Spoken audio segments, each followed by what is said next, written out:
আমাদের তনুর কথা মনে আছে।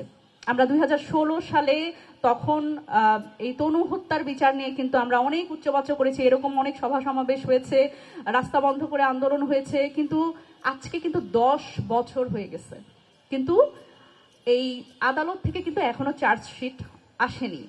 তো এই যে বিচার প্রক্রিয়ার যে দীর্ঘসূত্রিতা, এই দীর্ঘসূত্রিতা নিয়েই তো বারবার কথা হচ্ছে যে এটা কেন। এটা তো আসলে অনেকেই বলতে চান যে এটাই তো প্রসেস, এটাই তো প্রক্রিয়া, কিন্তু এটা কোনো ভালো প্রক্রিয়া হতে পারে না যদি আমরা এই এই বিচারগুলো যদি তাড়াতাড়ি আমরা না করতে পারি। তাড়াতাড়ি না করার মধ্যে কি অসুবিধাটা আছে দেখেন, এই যে একটা করে এই ধরনের ঘটনা ঘটে, এরকম হত্যাকাণ্ড ঘটে, আমরা নামগুলো শুধু গুনি, আমরা তনু থেকে শুরু করে আসিয়া, হীরা, তারপরে রামিসা, এইরকম নামগুলোই শুধু আমাদের জমা হয়। এবং যেটা হয় যে ধরেন রামিসার এই হত্যাকাণ্ড নিয়ে আমরা এখন খুব কথা বলছি, এরপরে রামিসার বাবা যেটা বলেছেন আর কি, যে এরপরে আরেকটা ইস্যু আসবে, এই ইস্যু এসে দেখা যাবে যে এটা হারিয়ে যাবে।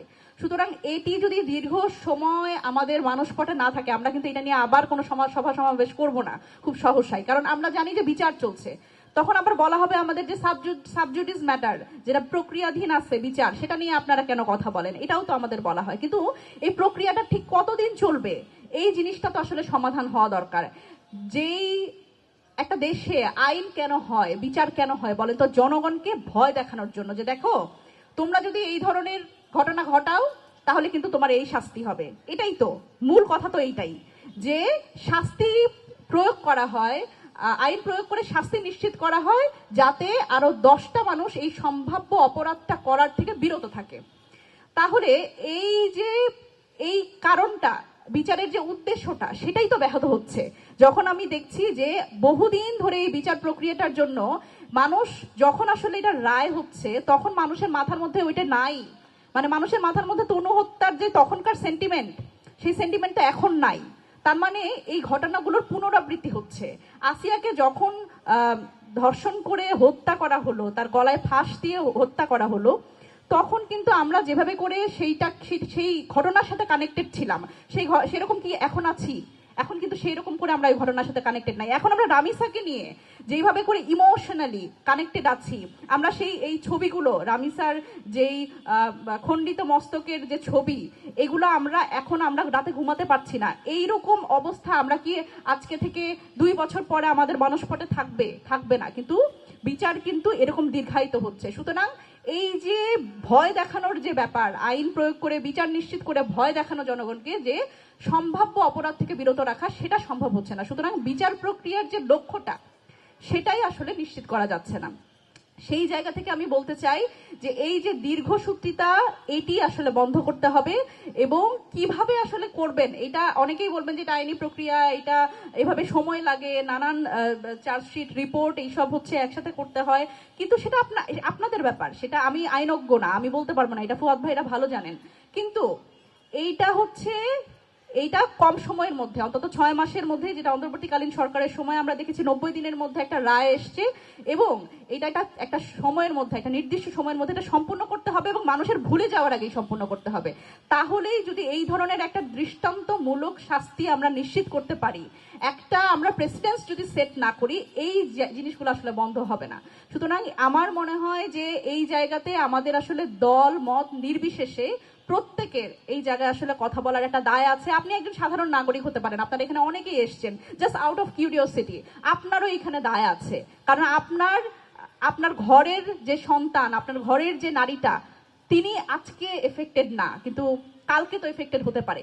সুতরাং আপনার দায় আছে, আপনার কথা বলতে হবে। এবং এই জায়গায় শুধুমাত্র আসলে রাজনৈতিকভাবে আমাদের রাজনৈতিক দলগুলোর যে প্রবণতা, আমি নিজেও একজন রাজনৈতিক কর্মী, রাজনৈতিক দলের সাথে আছি, কিন্তু আমাদের রাজনৈতিক দলগুলোর যে প্রবণতা, যে শুধুমাত্র আসলে কয়েকটা প্রোগ্রাম করলাম দায় সারা, আমরা একটা মিছিল করলাম, কিন্তু এরপর আর খোঁজ নিলাম না, এইটা একটা খুব অসুবিধার জায়গা। এই যে এক ধরনের আমাদের প্রয়োজন যে আমরা আসলে এই খবরটা নিব, আমরা এই পুরো বিষয়টা ফলো করব, যে একটা ধর্ষণের বিচার কতদূর কি হলো, কতটুকু কি মানে কার্যকর হচ্ছে, বা এটার আপডেটটা কি, এইটাও আমাদের আসলে মাথায় রাখতে হবে। এবং এই জায়গা থেকে আমাদের আসলে সামাজিক সচেতনতা তৈরি করার জন্য সরকারের পক্ষ থেকেও অনেক দায় আছে, অনেক কিছু করবার আছে। শুধুমাত্র বিচার রায় দিলাম, স্বরাষ্ট্র মন্ত্রণালয় থেকে বলা হচ্ছে যে আমরা তো আসামি ধরেছি, এখন আমরা আর কি করব।